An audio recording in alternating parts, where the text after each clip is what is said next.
d'une manière générale que face aux grands enjeux du jour, c'est-à-dire la question de l'islamisme, qui est absolument centrale, c'est quand même le troisième grand totalitarisme après le communisme et le nazisme.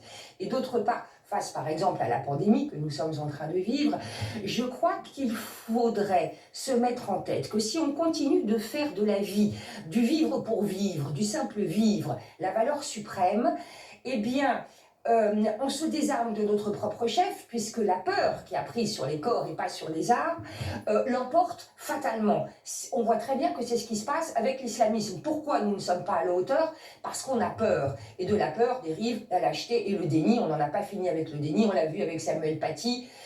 On s'est ému pendant 3 jours et ensuite le déni s'est reconstitué à l'identique. On l'a vu encore avec l'assassinat de Sarah Halimi. Hein, le meurtrier n'avait pas le bon profil, il était par conséquent un déséquilibré. On n'est pas capable de nommer l'ennemi. Il aurait été d'extrême droite, toute la France aurait été dans la rue. Il était musulman et il a massacré en hurlant Allahu Akbar. Toute la France a rasé les murs.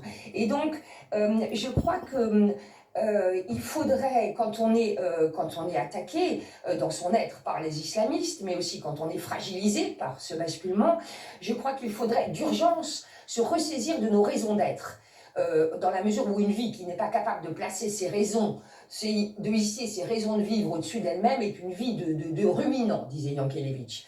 Et pour cela, je crois que la question centrale, vous parliez de mon livre tout à l'heure, ce serait de se poser, que chacun se pose cette question de savoir pourquoi, pour quel principe, pour quel bien commun supérieur, on serait encore capable de se battre et éventuellement d'engager sa vie pour qu'un microbe, par exemple, le Covid, eh bien, ne saccage pas tout sur son passage, c'est-à-dire pas seulement des milliers de vies, mais aussi des pans entiers de notre civilisation, de notre culture, et éventuellement l'avenir de nos enfants. Mais